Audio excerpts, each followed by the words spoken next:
hoje de História Natural. Então vocês estão vendo aqui, né, que a gente já começa aqui com uma figura do livro de História Natural, e nós vamos discutir um pouco a importância da História Natural para aquilo que nós estamos fazendo, para a preservação do meio ambiente, para a preservação da biodiversidade, se aquilo que a gente faz é importante ou não é importante. E quando a gente fala de História Natural hoje em dia, e o tema da minha palestra é o renascimento da História Natural, a turma pensa que a gente é um bando de Neandertal, né? Eles olham assim, eu chamo meus alunos, eles falam, professor, queria fazer mestrado com o senhor, queria fazer doutorado. Eu pergunto, que parte da história natural, do bicho que você quer trabalhar, você gosta mais? Aí fica assim mudo, né? Porque a gente orienta na ecologia, aí acha que a ecologia você fica juntando um bando de dados, e junta dado, e junta dado, e junta dado. Uai, gente, se eu não sei o que o meu bicho faz, se eu não sei o que a minha planta faz, que adianta eu juntar aquele monte de dados? Eu tenho que conhecer a base de quem eu trabalho, a base com quem eu pesquiso. E é essa mensagem que nós vamos tentar passar para vocês hoje, né? Porque a turma hoje em dia, né? Hoje em dia não, já faz aí algum tempo, eles veem um monte de coisa mais importante do que a história natural da biologia, não é? O cara entra no curso de ciência biológica e quer o quê? A genética. Acha que tudo é Pokémon, tudo é Pokémon. Vou fazer um Pokémon, vou me especializar em genética, vou transformar as borboletas, vou transformar os bichos, vou transformar tudo, né? Então os caras já pensam na genética, já pensam na microbiologia avançada, já pensam na farmacologia ligada à genética e bioquímica, já pensam na neurobiologia. Não tiro a razão. Não tiro a razão. Importantíssimo, dá um campo danado hoje em dia, emprego na indústria, emprego em outros lugares do mundo aí afora, se você se especializar nisso. Tem uma menina que começou a trabalhar comigo com comportamento de borboleta. Hoje ela trabalha na Austrália com evolução de mitocôndria. Não é? Olha onde ela foi parar. Mas como é que ela foi para lá? Foi para lá a partir dos trabalhozinhos que ela fez com a gente, com o comportamento de borboleta no Senado.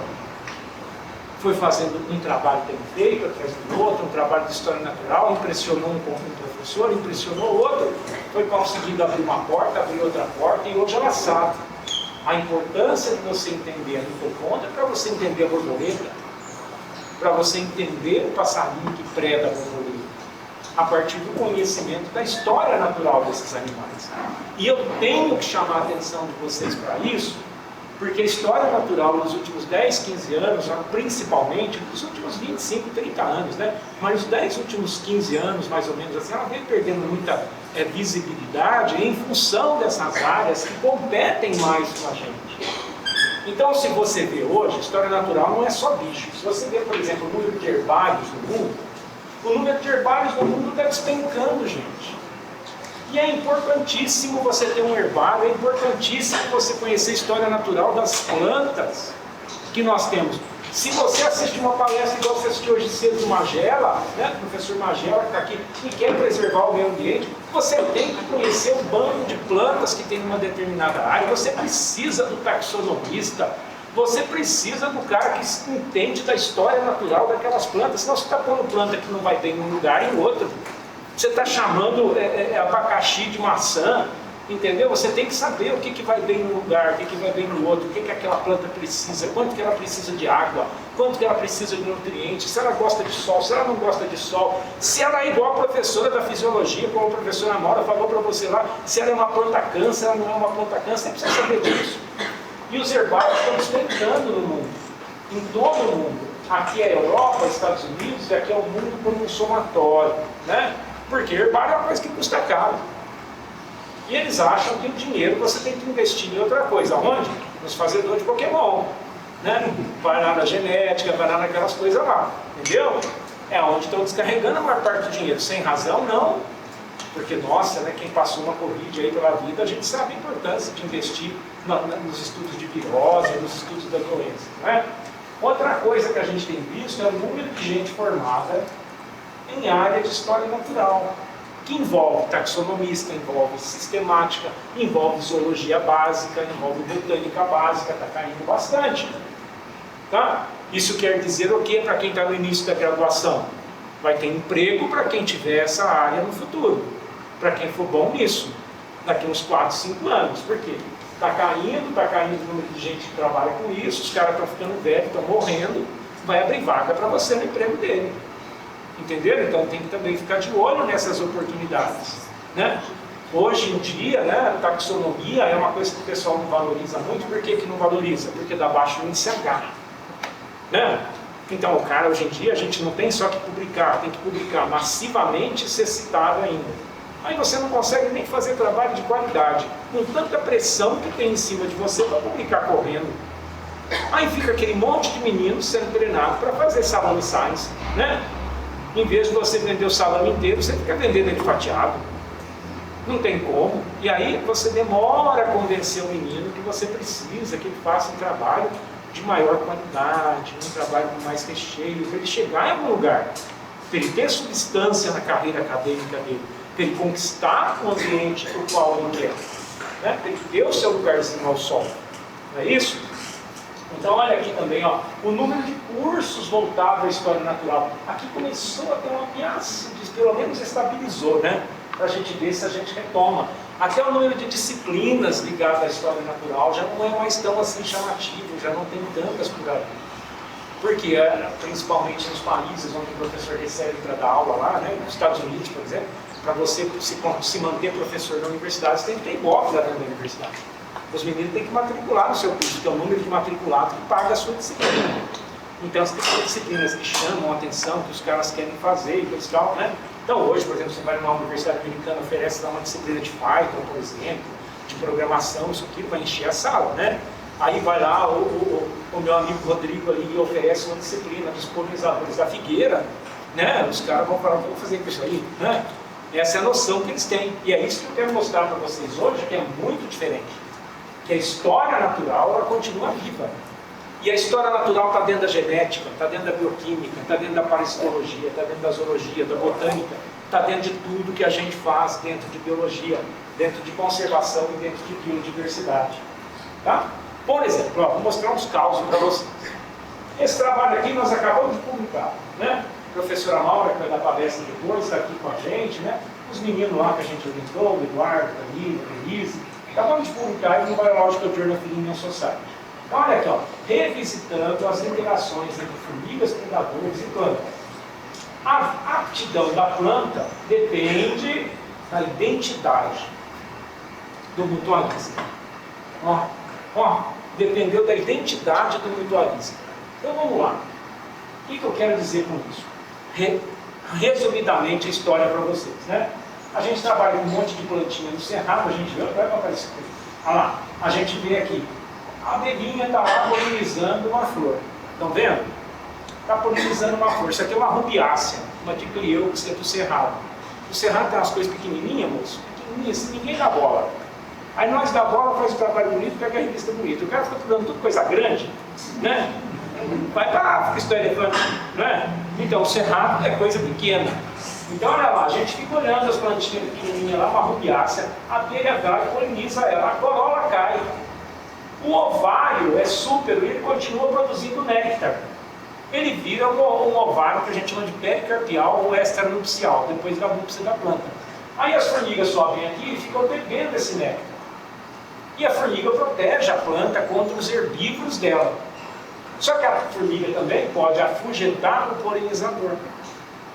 Então a gente fez uns trabalhos, né, e a gente fez um compilado desses trabalhos, que foi esse artigo que saiu agora, olhando o seguinte, ó, que os nossos resultados sugerem que há um equilíbrio no balanço entre aquilo que a formiga protege e aquilo que a formiga atrapalha a planta, espantando o polinizador. E que esse balanço ele depende da identidade das espécies que estão relacionadas. Se eu estou falando que eu tenho que entender a identidade das espécies que estão relacionadas, isso quer dizer que eu tenho que estudar a história natural da plantinha. Eu tenho que estudar a história natural da minha abelhinha que está ali polinizando aquela flor. Eu tenho que estudar a história natural de cada uma daquelas espécies de formigas. Porque cada uma daquelas espécies de formigas exibe um papel diferente naquele sistema. Nossa, professor, então isso aí dá muito trabalho. Então, né? Lógico que dá. Para escrever um trabalho no qual você fala de um compilado dessas relações, a gente teve que estudar várias relações menores, publicar vários trabalhos menores, para depois publicar um grande, onde a gente sistematizou aquilo tudo. Alguém tem dúvida até aí ou não? Se tiver, pode perguntar. Muito bem, olha esse outro trabalho. Esse aqui eu publiquei um tempo atrás, né? 2014, com o professor Marquis, está aposentado agora, o Marquis, mas ainda trabalha bastante na Petrópolis. Olha só, a gente já começa o trabalho passando a notícia, passando o recado da história natural. A identidade das espécies de formiga teve mais efeito no resultado das interações formiga-planta no cerrado do que a própria ação do fogo. Nós estudamos 3 anos de relações entre formigas e plantas no cerrado, sem fogo, com fogo, sem fogo de novo, e fomos ver o impacto do fogo sobre as plantas, para a produção de semente, produção de flor, produção de fruto, e o impacto das formigas que visitam essas plantas. As formigas tiveram mais impacto na produção de fruto ou não fruto do que o próprio fogo. E isso dependia da espécie de formiga. Então a gente vai lá e a gente sabe, por exemplo, que Camponotus crassus é uma grande protetora, Ectatoma edentata é uma grande protetora, Ectatoma tuberculata é uma grande protetora, Zacactose, agora chama cefalotes, taxonomista tem essa praga, gosta de mudar de nome, né? Então, a cefalotes, ela não protege nada. A formiga é boba, entenderam? Então, como é que você descobre isso? Estudando a história natural, que baseia-se em estudar o que mais? A morfologia da boca daquela formiga, se ela tem uma mandíbula desenvolvida, se ela não tem, as ectóceros não tem, se ela tem ferrão, se ela não tem, se ela lança ácido fórmico, se ela não lança. Então tudo isso envolve a história natural e impacta o estudo da biodiversidade. A identidade das formigas, o que elas fazem, importa muito num caso como esse. Olha esse outro estudo. A Câmara não fala que hoje em dia, aí, ó, os meninos vão falar isso agora, está mexendo com planta e bicho no cerrado, o que é? Rede de interações. Não é? Aí eles até deram risada. Não, tem que saber trabalhar com rede, tem que saber mexer no R. Não é isso? Deus me livre, mexer no R, pelo amor de Deus.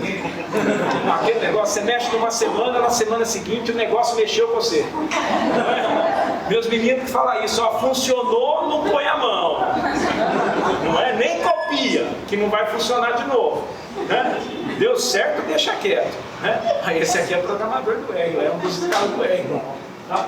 Então o negócio é o seguinte, olha esse trabalho aqui, as interações entre formigas e plantas nessa planta tropical. A gente fez uma rede de interações vendo a influência ao longo do tempo. Eu com uma aluna minha, Denise, que hoje é professora na Universidade Federal Tecnológica do Paraná, em Campo Santa Helena, né? Graças a Deus os meninos tudo arrumando emprego, né? Então olha aqui, o que a gente mostra aqui? Aqui são as espécies de plantas ao longo do tempo, né? Com formiga, sem formiga. Estão vendo que tem planta que responde diferente à ação da formiga? Tem planta aqui, ó, que com formiga, sem formiga, deu resultado diferente na produção do fruto, de herbivoria, tem outra que não dá, né? E aí a gente olha as relações aqui, ó, olha só, tem espécie de formiga que num ano ela era importante, no outro ano ela já não era tão importante. O que variou aqui? Varia a chuva, que impacta a formiga, tá? Varia a temperatura de um ano para o outro, varia a produção de néctar numa planta ou em outra, que impacta o quanto que aquela formiga está agindo ou não está. Olha aqui, ó, já tem outra formiga que não era importante, que não é importante, de um ano para o outro. Já tem uma outra planta aqui, ó, que não era importante, de repente virou importante, essa planta aqui. Porque esse ano aqui ela pode ter produzido mais fruto do que nesse outro ano, ela pode ter produzido mais flor, do que depende disso? Da biologia da planta, né? Pode depender até da interação com predadores. Professora Vanessa vai falar isso. Não é só formiga que vai no néctar das plantas do cerrado, a aranha também vai, né? Então essas coisas todas vão impactando essas interações. Então o que eu quero mostrar para vocês é que as interações ecológicas, relação, mutualismos, mantenedores de biodiversidade muitas vezes. Vou falar mais tarde, na segunda parte, quando nós temos o nosso simpósio aqui, que mutualismos são mantenedores de biodiversidade, são interações ecológicas que agregam, que mantêm a biodiversidade ativa. E os resultados dessas interações ecológicas, como eu estou mostrando para vocês, são altamente condicionais, depende de um monte de fatores que estão envolvidos. E o papel que cada um executa é extremamente importante, porque o teatro evolutivo, como é que as interações ecológicas vão se equilibrar no sistema natural, vai depender muito da gente conhecer A história natural de quem está ali. Gente, se eu não conheço o ator, como é que eu conheço a peça? Não é? Você vai no teatro, você vai comprar um ingresso, você tem que saber se você gosta daquele ator, se você não gosta, se ele é bom, se ele não é, o que acontece, o que não acontece. A mesma coisa a natureza. Ela tem que saber se ela encaixa o cara, se ela não encaixa aquela espécie numa determinada interação, se ele vai ser mantido pelas forças da seleção natural ou não. E como é que eu compreendo isso? Estudando a história natural. E aí quando os caras falam para vocês, não, trabalho bom, mas só trabalho com muito dado ecológico, com isso, com aquilo, com muita análise estatística, com isso. É importante sim, mas tem espaço para a história natural. E muito. Se não tivesse espaço para a história natural, você não tinha o Journal of Natural History, né? Que é um jornal do Museu de História Natural de Londres. Você não tinha hoje uma parte da Ecology, que nos últimos 4 ou 5 anos a Ecology instituiu uma parte na sua revista para a história natural. Você não tinha a Biotrópica hoje como uma parte dentro da Biotrópica para o estudo da história natural, para estudos de casos serem publicados lá, né? Então, porque o pessoal está revendo os seus valores e vendo que se eu não conheço a história natural do animal, se eu não conheço a história natural da planta, eu não sei como eu vou preservar, não é? Então, muito bem, olha esse outro exemplo aqui nosso, né, com redes de interações ecológicas também, um trabalho que a gente fez lá no México, com o Wesley, que é um menino muito bom, Wesley Dati, eu, Robert, né, um monte de gente. Então, para eu entender isso tudo, o que estava acontecendo nessa rede, eu tinha que saber o papel de cada uma dessas formiguinhas aqui na rede. Então, é muito importante, se eu não sei o papel de cada organismo que eu estou trabalhando dentro de uma rede ecológica de interações, aquela frase famosa está ali, ó, eu só sei que eu nada sei. Porque se eu não conheço o real papel de um organismo no sistema biológico, a rede de interações para mim é uma tabela colorida, linda, maravilhosa. Ah, que tabela bonita, né? Mas aí eu não sei o que o organismo está fazendo ali. Eu não sei se aquele besouro estava na planta porque ele come a planta, se ele parou na planta para descansar, ou se ele parou na planta para namorar. Eu não sei o que ele está fazendo ali. Eu preciso entender o que aquele organismo está fazendo. Entenderam? Então é muito importante a gente explorar a história natural. E o que é de fato a história natural? Uma coisa muito importante. Deixa eu tomar um copo d'água aqui.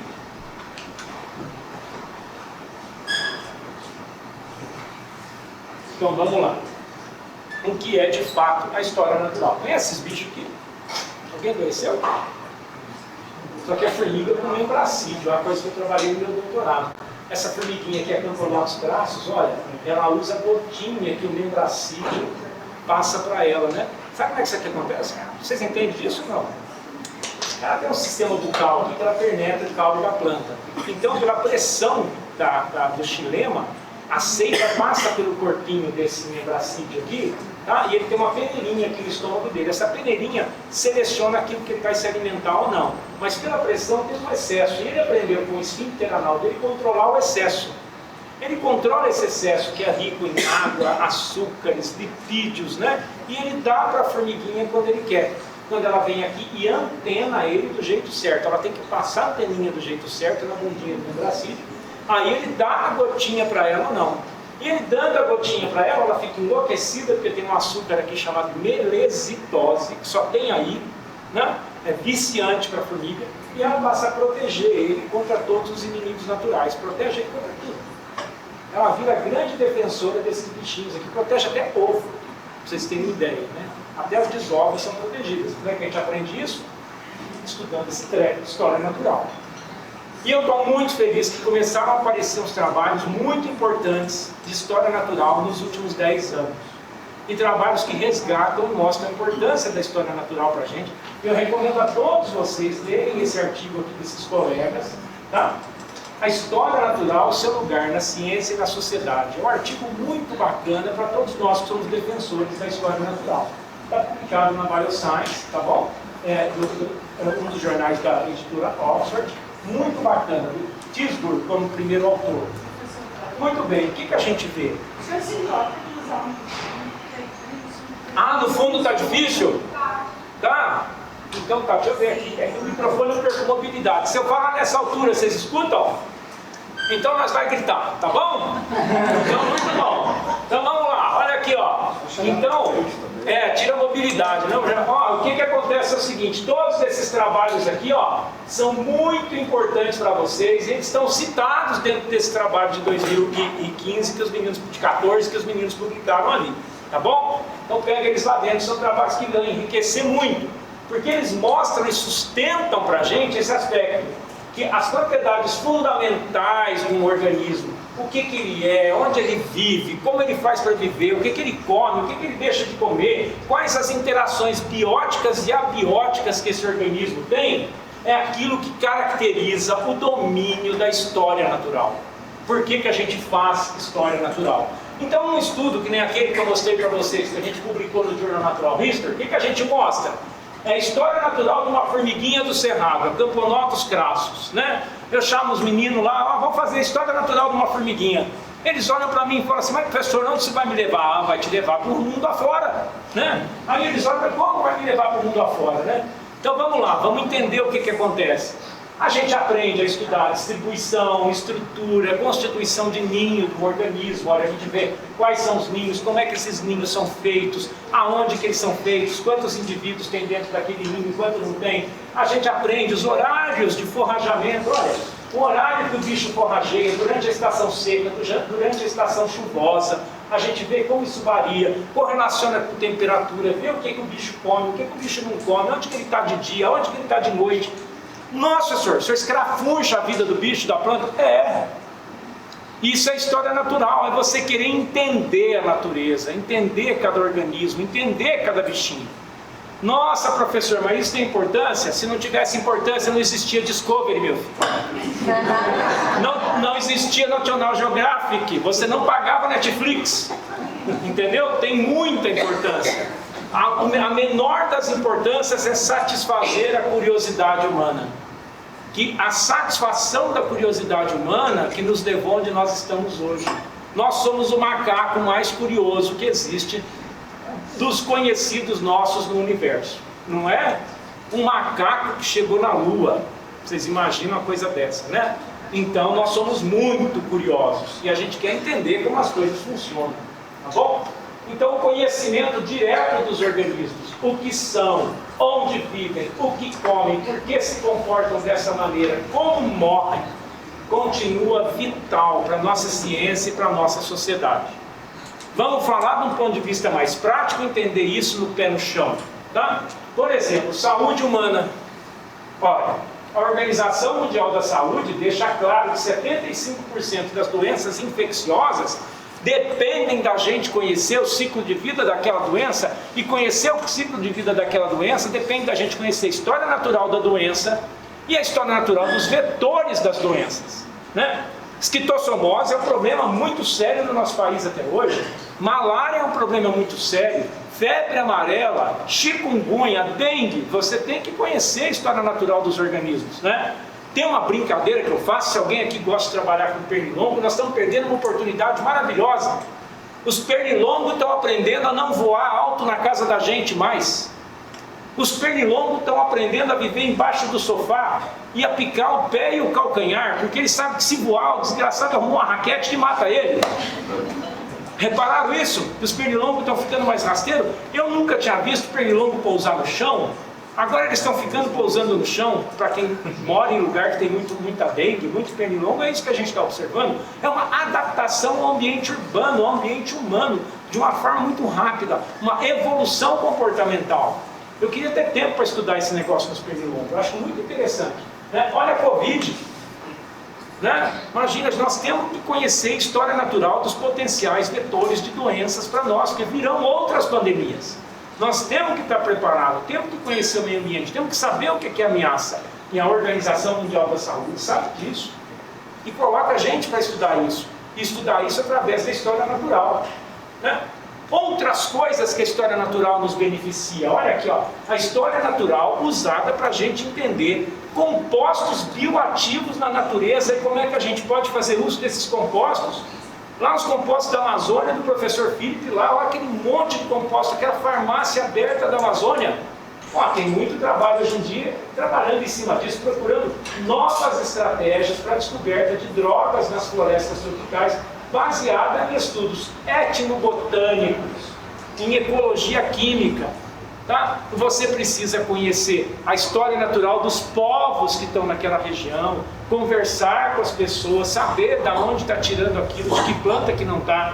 O professor Rodrigo, que chegou de madrugada aqui, estava lá no Nordeste, na Caatinga, e vendo os caras lá tirar seiva de figueira. Tirando seiva de figueira para colocar em ferida da pele, tirando seiva de figueira para colocar no café e tomar para resolver problema de estômago e outras doenças. Ele estava lá conversando com o pessoal do meio do mato para entender o que estava acontecendo. Né? Olha esse trabalho, que bonito. Olha aqui, ó, bioprospecção ecológica e evolutiva usando insetos aposemáticos. Sabe aqueles animais coloridos, venenosos, que querem dizer para você, não me coma, eu sou ruim. Né? Os passarinhos aprendem a não comer o bicho que é aposemático, não é verdade? Então esses animais aposemáticos retiram o seu veneno da onde? Da seiva das plantas, que eles metabolizam, transformam essa seiva, acumulam no seu próprio corpo. Tem borboleta itumine, umas borboletinhas amarela e preta pequenininha, que a lagarta come a planta, a lagarta fica venenosa, a lagarta passa o veneno para a pupa, da pupa nasce o adulto e ainda sobra veneno no ovo. Olha que desgramada, né? Quer dizer, imagina o que tem no veneno desse bicho, o que dá para utilizar, não é isso? Nós não estamos usando aí veneno de escorpião para curar reumatismo, já faz um tempão que a gente está trabalhando. Nós usamos veneno de alguns animais peçonhentos para paralisar o coração da pessoa, para você poder fazer uma cirurgia. É dali que saiu o princípio ativo. E conhecendo o quê? A história natural. Então o que vocês fazem tem muito valor. Né? Se vocês não acreditam nisso, leia o livro da história de um cara chamado Charles Darwin. Né? Vai ler a história desse cara, é fantástico, gente. Impressionante como que um homem mexendo com história natural, de bicho e de planta, mudou o modo da humanidade pensar. Olha só, né? Ele se tornou um dos pilares do capitalismo. Porque se as espécies mudam, a sociedade também pode mudar. Entenderam? Então vamos lá. Muito bem. Conservação e manejo. Cara, tem um lugar lá nos Estados Unidos, o povo fez o seguinte, o povo achava que devia melhorar a condição de vida do salmão, que os troncos que caíam no rio estavam atrapalhando a vida do salmão, o salmão não conseguia reproduzir direito, que aquilo lá devia estar atrapalhando a pesca, atrapalhando o salmão. Tiraram os troncos tudo de dentro do rio lá. O que aconteceu? O salmão não reproduzia mais. Precisava do diabo do tronco lá no rio. Aí gastaram milhões de dólares jogando o tronco de novo no rio. Até de helicóptero, para o salmão voltar a reproduzir. O que é isso? Não conhecia a história natural do bicho, foi mexer com o ambiente. Né? Isso acontece em vários lugares do mundo. O estudo clássico, esse é o clássico, né? A conquista do oeste. Vamos matar os lobos, porque o lobo come a ovelha, não é? Então, no parque de Yellowstone chegou um ponto que não tinha mais lobo. Então, os gnu, por exemplo, aqui, os veados, tudo, eles pastejavam na beirada dos rios lá, iam matando as plantinhas, comendo as plantinhas que estavam na beirada do rio. Os rios começaram a assorear, começou a mudar a ecologia da região de Yellowstone. O pessoal precisou reintroduzir o lobo, eu dou escuro aqui, reintroduzir o lobo, para que o efeito do lobo tivesse um efeito direto sobre a predação, um efeito direto de predação e um efeito indireto também, reduzindo as populações desses animais, desses cervídeos, e os rios de Yellowstone voltaram ao seu leito normal. Porque eles aprenderam através do estudo de história natural que o impacto do predador pode ter um efeito letal, que ele foi lá e comeu o bicho, comeu o filhotinho, comeu o adulto, né? E tem um impacto não letal também. Qual que é o impacto não letal do predador sobre a presa, né? Você começou a namorar a menina lá, aquele lá, o assanhado com a moça ali, chegou na casa dela lá, aí o pai tocou a buzina e vem chegando com o carro. O efeito não letal da predação, ele fugiu. Entendeu? Então, o que acontece? É a mesma coisa. O lobo, né? O cheiro do lobo, a presença do lobo, o que acontece? O gnu, o viado, já fica naquela. Não, eu quero namorar, mas estou sentindo um cheiro de lobo. Eu quero comer, mas estou sentindo diminui a quantidade de cópula, diminui a quantidade de alimentação do vertebrado maior. Entendeu o que vai acontecendo? Você vai reduzindo a população. É um estudo muito bacana, estudo muito legal, né? Recreação. Importantíssimo para nós, seres humanos, conhecermos a história natural dos locais para a gente saber preservar.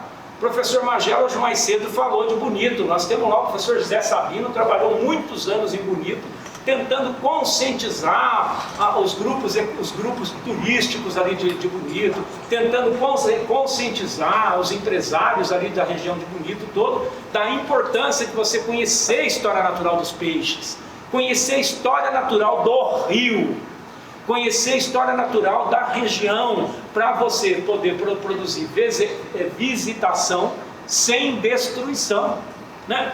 Porque nós sabemos hoje que o turismo tem um impacto enorme na história natural, nas economias rurais e na economia do mundo todo. São bilhões e bilhões de dólares girados pelo ecoturismo, né? Então você vê aqui o pessoal em Bonito, né? Aqui a professora Mauro e a Ceres hoje, ela é importantíssima para nós, porque a Ceres hoje ela é uma funcionária concursada do Ministério do Meio Ambiente, trabalha do ladinho lá da Marina, né? Lá dentro do Ministério do Meio Ambiente, junto com outro aluno do nosso laboratório, o Elliot. Nós temos 2 lá dentro agora, né? Quem sabe a gente consegue passar algum recado, alguma coisa, né? E eles estão lá, né? Gente interessada em preservação. Hoje, o nosso Ministério do Meio Ambiente contrata pesquisadores com doutorado. É uma coisa muito importante para a gente, porque isso muda o modo de ver as coisas lá dentro, né? Aqui, a pesca também, essa aqui eu tentando aprender a pescar lá não pegamos nada. Aqui o negócio, ó, segurança alimentar.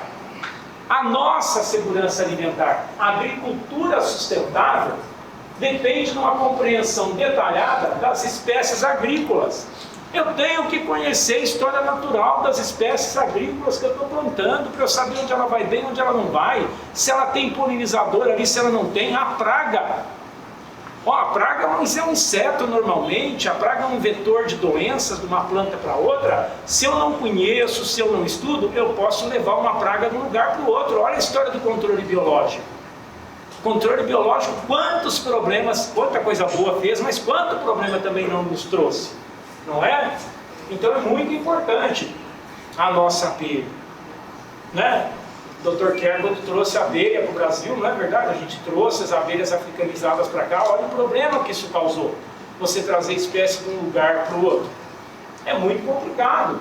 O conhecimento do cultivo, da fenologia, dos polinizadores, herbívoros, né? Tudo isso impacta, tudo isso depende de história natural, né? Praga agrícola, plantação associada e rotação de cultura. Como que eu faço rotação de cultura se eu não conheço a história natural das plantas que eu estou cultivando? Uma variedade nova, ela tem que ser testada, uma variedade transgênica, qualquer que seja, ela tem que ser testada. Você tem que ver que variações na história natural ela trouxe, como ela vai impactar o solo, como ela vai impactar a fauna e a flora que estão ali em volta dela. Então tudo isso é muito importante para a gente ter segurança alimentar para a nossa própria alimentação. Você depende de história natural. Olha esse exemplo aqui, ó. Recomendo vocês puxarem o saco dessa página aqui, a abelha, viu? Pessoal muito sério, pessoal que trabalha com a polinização no Brasil, pessoal tentando fazer conscientização da importância dos polinizadores, da importância desses vetores, né, de alimento para nós, serviços ecossistêmicos gratuitos, um dos maiores fornecedores para nós, as abelhas. E nós estamos vendo aí todo dia na imprensa a quantidade de abelha morrendo. A gente não sabe porquê, normalmente é uso indiscriminado de agrotóxico, ou é gente que de maldade vai lá e mata a colônia de abelha aplicando veneno, ou o aquecimento global, né? As mudanças climáticas também estão acabando com as abelhas. Então o pessoal desse grupo aqui é muito bacana, tem muitos artigos muito legais de vocês baixarem e lerem lá no site do Abelha, tá?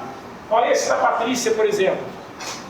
Essa moça simpática aqui, ó, ela nos mostra que o valor econômico do serviço de polinização, obtido em 52 cultivos agrícolas que ela estudou, deu mais ou menos 42 bilhões de dólares no ano de serviço ecossistêmico gratuito que a gente já recebeu. Hoje em dia nós sabemos que tem algumas culturas no mundo que não tem mais polinizador suficiente, estão tendo que contratar gente para ir lá fazer polinização manual. E daqui a pouco nem gente vai ser uns robôs lá para ir fazer a polinização lá, os drones polinizando, aquela coisa, né? E será que vai dar certo? O que vai acontecer? Não é? Então, nós temos um capítulo de livro recente, saiu ano passado, num livro sobre efeitos das mudanças climáticas sobre os insetos, onde a gente mostra isso. Quem quiser depois não precisa comprar não, esse livro é caro, caramba, eu mando para vocês o negócio, tá? Eu mando um capítulo, é só pedir para a gente manda. O negócio é o seguinte, aqui a gente escreveu um artigo, a gente mostrando isso como um catavento, né, da diversidade dos insetos. Mudança de habitat. As mudanças de hábitat, elas alteram muito, né, os padrões meteorológicos, os padrões climáticos onde as espécies estão vivendo. A gente tem que conhecer isso, como é que isso impacta a história natural de cada espécie. A superexploração do ambiente, né, pelo ser humano. Eu estou superexplorando uma determinada área, o tanto que eu estou impactando a história natural de todo mundo que está ali. Espécies invasivas. Gente, chegou uma espécie na minha área, eu não conheço a história natural. Olha, gente, eu não vou nem falar de inseto. Olha o caso do peixe-escorpião no litoral do Brasil. Não é? Como é que foi parar ali? Qual a ecologia dele? Quem come esse diabo desse bicho agora? Né? E o bicho está comendo todo mundo. Olha o tucunaré que escapou, trouxeram tucunaré. Hoje em dia tem tucunaré até no Rio Beirabinha. Né? E aí você vai lá e não acha mais piaba, só acha tucunaré, está comendo todo mundo.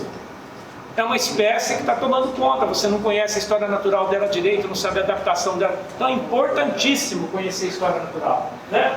Uso de pesticidas, não só pesticidas, até as mudanças luminosas, até a luz que nós produzimos nas cidades impacta a história natural dos animais e das plantas também que estão ao nosso redor. Né? Muito bem? Então, para a gente não perder esse serviço de ecossistema, estudar a história natural e ver o que nós vamos fazer. Então, como a história natural vai renascer na era que nós estamos? Né? Porque eu sou da era industrial, sou do século passado. Né? Então, os meninos aqui são da era tecnológica, né? São da uma nova geração. Tudo para vocês que está acontecendo hoje vai estar totalmente diferente daqui a uns 4, 5 anos. Até os empregos que existem hoje não serão os empregos daqui a 4, 5 anos. A coisa é muito mais rápida na geração de vocês. Até como disse o Magela muito bem hoje cedo, até a nossa destruição está sendo muito mais rápida do que a gente esperava, né? Então, como a história natural renasce na era da tecnologia? Ó, eu estou gostando muito desse negócio por exemplo, esse negócio de imagem, de inteligência artificial, eu estou achando ótimo. Tá? Já vocês vão entender o porquê. Eu estou achando ótimo esse negócio para dar aula, fazer palestra, para ensinar, né? Olha aqui, ó. Tem esse artigo é fresquinho para vocês, é de julho de 2021. O rápido ressurgimento de uma nova geração de história natural. O que estão querendo, o que a gente prevê que a nova geração de história natural vai ter para trabalhar e vai poder fazer? Gente, para quem trabalha com história natural, hoje nós estamos no paraíso. Porque você tem sensores, microsensores, armadilha fotográfica, câmera, gravador acústico, tudo miniaturizado, num preço acessível até para nós que somos brazuca. Você compra na AliExpress, entendeu? Câmera pequenininha, o diabo você consegue hoje em dia. Antes, quando eu era jovem e comecei a fazer história natural, era impossível para mim competir com o americano, era impossível competir com o inglês. A gente não tinha dinheiro, as coisas eram em dólar, você não conseguia nem importar. Hoje em dia a gente consegue ter acesso, né? Então, aeronaves, satélites, bioregistradores acoplados aos animais. Você consegue por microsensores. Quando o Arthur, eu brinquei com os meninos de Juiz de Fora, quando o Arthur começou a trabalhar com baleia, o sensor que ele punha na baleia, não vou brincar com você, era um negócio desse tamanho aqui, ó, que ele tinha que pôr na baleia. Hoje o negócio que ele põe na baleia é isso aqui, ó, a pontinha dessa caneta, né? Aquilo lá funcionava, deu tudo errado. Esse aqui chega a funcionar quase 2 anos. Entenderam? Então é uma coisa assim absurda a evolução. Avanços em estatística, gente.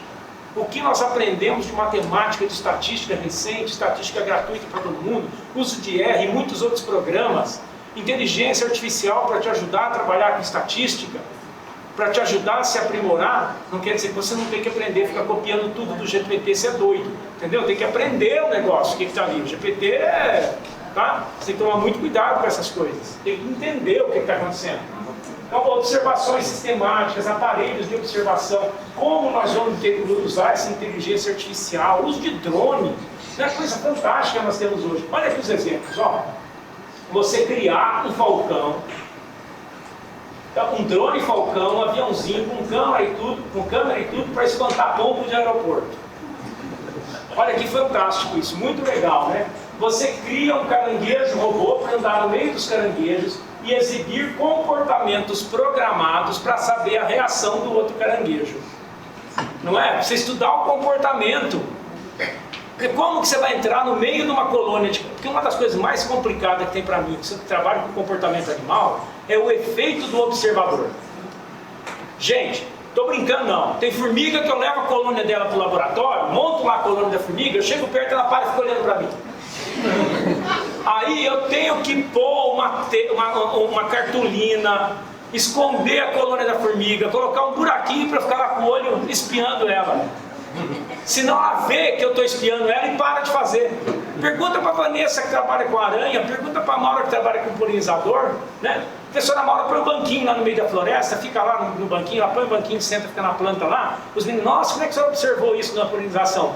Ela quase ficou preta, tanto sol que ela tomou, né? Fica lá com o chapéu em cima do banquinho, fingindo de morta e olhando a planta lá, olhando a abelhinha na planta e coisa e tal. Teve um dia, eu vou contar uma fofoca para vocês, ela estava lá desse jeito, de repente, ela tomou um susto, mas ela tomou um susto, porque ela virou de lado, ela deu de cara com o viado, e o viado deu de cara com ela. Ela gritou, o viado saiu para um lado, ela saiu para o outro. Foi banquinho, foi bombadeira, foi tudo, né? Hoje em dia, você põe uma microcâmera lá e deixa. Eu ponho a minha câmera fotográfica lá e fico de longe, com um botãozinho assim, esperando o beija-flor chegar na planta, eu aperto e fotografo. Eu aperto e filmo. Eu escondo a minha câmera dentro de um caranguejo, tá vendo? Eu fabrico um peixinho que nada no meio dos outros com uma anteninha lá e exibe os comportamentos para eu estudar comportamento animal. Olha que coisa maravilhosa. Então a tecnologia que nós vamos ter à nossa disposição é muito boa. Então esses avanços em conjunto dizem que os cientistas a partir de hoje têm uma capacidade de estudar a história natural de animais e plantas que a gente nunca teve antes. Nós temos um laboratório de química de uma universidade interiorana, que é a minha, Universidade Federal de Uberlândia. Nós temos equipamentos de química lá, que você fizer assim, ó, ele sabe tudo que eu comi hoje na hora do almoço. Não estou brincando, entenderam? Então eu vou no Cerrado lá, nós estamos trabalhando com a professora Raquel, que trabalha com química de planta. Pelo amor de Deus, a gente leva a coisinha mínima da planta para ela lá, ela bota no aparelho lá, fala para a gente o que tinha dentro daquela planta de carboidrato, de nitrogênio, de potássio, de alcaloide, de terpenoide. Entendeu? Coisa fantástica. Então, e muito mais barato do que era antes, porque o custo dessas análises também é muito grande. Então a história natural hoje ela tem um potencial de avançar, da gente entender coisas que a gente não entendia de animais e plantas, fantástico, usando isso tudo. Então, a história natural da nova geração, ela envolve também cientistas e não cientistas. Tem muita gente nos ajudando que não são cientistas primariamente, estão entrando no meio da ciência e nos dando uma contribuição inimaginável. Olha o menino que fazia videogame, sentou e conversou com um bioquímico, foi entender de proteína, montou uma IA e um programa, ganhou o prêmio Nobel. Esse ano, vocês viram? De um novo entendimento a partir das moléculas proteicas baseado em joguinho de videogame. Tá? Uma coisa fantástica que eu estou falando para vocês, os avanços que a gente está tendo são maravilhosos. Tá? E faz a gente até mudar de vida, né? Ó, lá, eu na IA é outra coisa. Ó, IA aumenta a autoestima. Eu na IA é outra coisa. Então vejam bem, olha aqui, ó. Importantíssimo, divulgar. Divulgar para valorizar, para preservar. Né? Por que vocês acham que faz um professor, igual o professor Filipe, sair lá da Amazônia, pegar um avião, ir até o Rio de Janeiro, São Paulo, pegar um ônibus, vir aqui? A importância que ele sabe, que é de conversar com vocês, de passar conhecimento, de divulgar. A gente divulgar o que nós estamos fazendo. Isso hoje é primário, é fundamental. Se a gente não fizer os grandes veículos de comunicação divulgarem os problemas da sociedade, divulgarem os problemas da natureza, divulgarem o que a gente está fazendo, não adianta nada. Eu cheguei numa fase na minha vida, na minha carreira, que eu percebi isso. O povo tem que saber o valor daquilo que eu faço. De que adiantou eu ficar anos e anos dentro de um laboratório, publicando trabalho, vendo índice H subir, índice zeta, índice teta, índice sei lá o quê. Ah, os caras estão me citando, o povo não sabe o que eu faço. Entendeu? O povo tem que entender o que a gente faz, a importância daquilo que a gente faz, senão não valoriza a gente, não valoriza a natureza, não valoriza a história natural. Nós temos que fazer a população entender o valor da história natural, o valor de um animal, o valor de uma planta.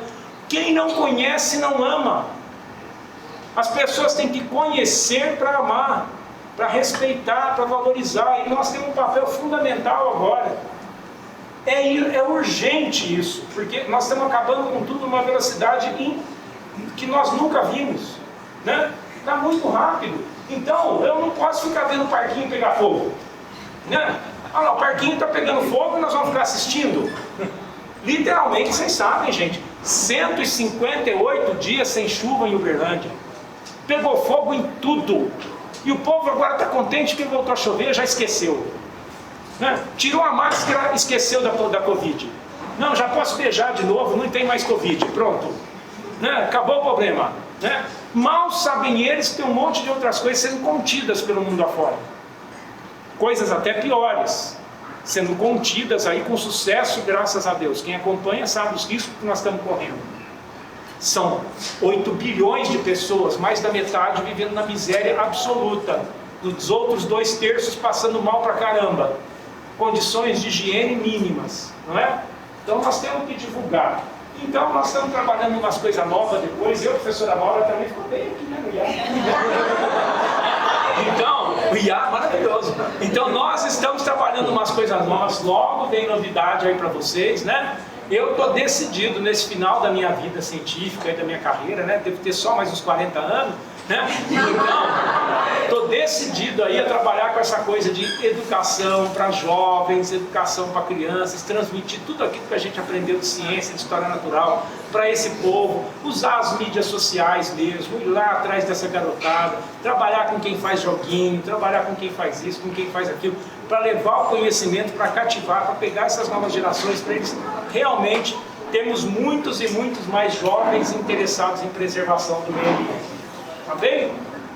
Ó, estamos lançando um livro novo de comportamento animal. Fazia 10 anos que eu não escrevia, né, um livro novo de comportamento. Esse aqui está 14 anos que eu não escrevia, né, um livro novo.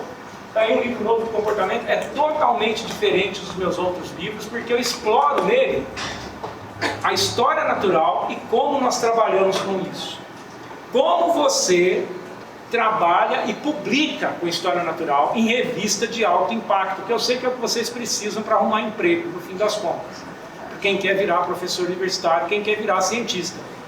Então a gente ensina ao longo desse livro como você pode ter sucesso trabalhando com isso, numa linguagem clara, numa linguagem bem tranquila para vocês.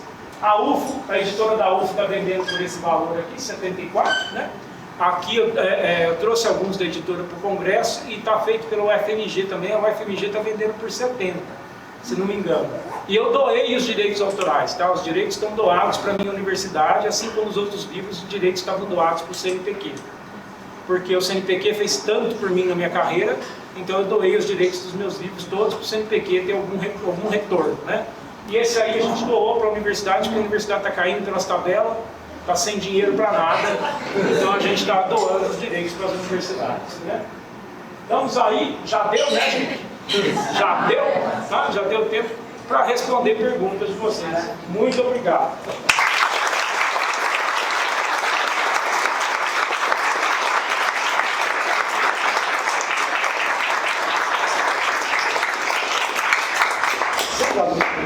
Agora nós acendemos a luz. Tem alguma pergunta para nós? Pode fazer. Opa! Fala lá, meu amigo. Ah, não vou, peraí, não vou embora não, peraí. Estou esquecendo de uma coisa. Eu sou muito fã do Silvio Santos. Então hoje, além de, como é que fala, né? Feliz Dia dos Professores para vocês. Dentro de um desses aviãozinhos aqui tem um livro.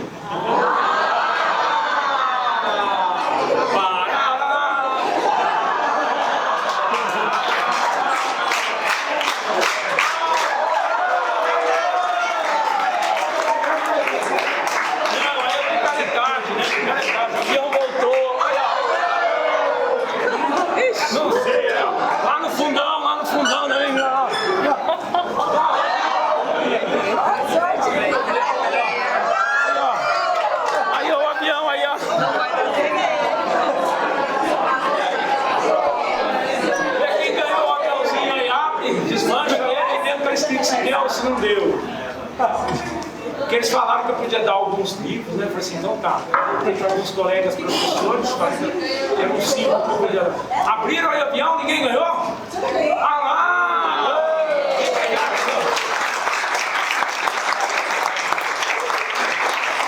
Parabéns, viu?